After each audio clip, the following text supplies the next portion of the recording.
coming from Sugar City Studios, Savannah, Georgia, historic Johnson Square overlooking the river. Mark Hall with Dr. Walter Kemmsies. We are kicking off a podcast series. We are socially distanced, 6 feet apart, masks on and off, windows open. But Walter, good morning. Good morning, Mark. You said it quite well. We're following all of the rules of the studio here. It's a beautiful day to be in Savannah. Just for a little more background, Mark and I have been working together for about 2 years. This Savannah market is very important, not just to the state, but to the nation. Savannah, many years ago, the port was, not even in the top 10. And in the last 20 years, it has grown and expanded to the point where this is the third largest port gateway by volume. Yeah, and I want to jump into our first sort of podcast and talk about the unprecedented year we've had, 2020.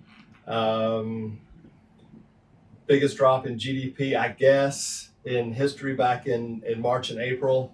Can you comment on that? Can you comment on sort of have we recovered and what you think the outlook is for the next 12 to 24 months? All right, great. So let's make 3 points here. The first is there was no reason to have a recession before the coronavirus hit. To have a recession, you need to have some part of the economy grow very, very quickly, way above trend, and that kind of pulls the rest of the economy with you. And usually this happens as a result of a change in technology or a change in regulations. For example, in the 60s, plastics really was the future.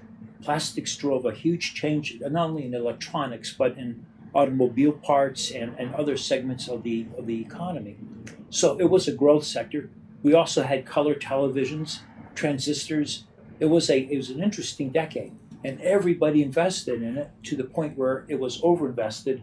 And when we finally realized we had more capacity than there was demand, things started to fall apart. People couldn't pay they owed money, but they weren't making enough profits to pay their bills. And so we had a recession towards the end of the decade. Now you go to the 1970s, what drove the economy? It was farmland, it was oil, it was commodities. And every decade has a different theme where some industries just grow too fast and eventually they get overinvested and they collapse. So we were not in that situation before coronavirus hit. It was rare. Any part of the economy just didn't have, was not overheated.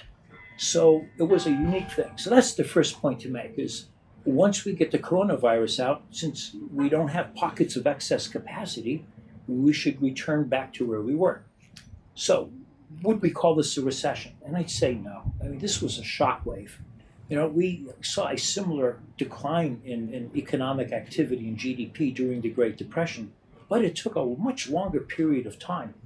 What happened here is in the last 2 weeks of March, the first quarter of 2020, we expected growth of about 2%. Just shutting the economy down in the last 2 weeks took us from +2 to -5%. The next quarter was miserable. We were down 33%. So we've started reopening the economy. There's a lot of discussion we can have about why we did that, but the bottom line is that we had a 34% increase in GDP going into the third quarter.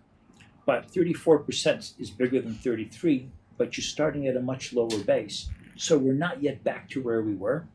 And even with this quarter's growth, we still won't get back to where we were in the first place. It probably won't be until the summer of next year at best. All depends on how we do with the vaccine. We'll wrap this up. I want to wrap it up with one question. Do you forecast an economic recession in the next 12 to 18 months? I can't. We just can't do that. 2 reasons. As the vaccine becomes available and more people take it, then the service sector can go back to normal. So the answer is no. No. Hey, Walter, great. Thanks. Certainly.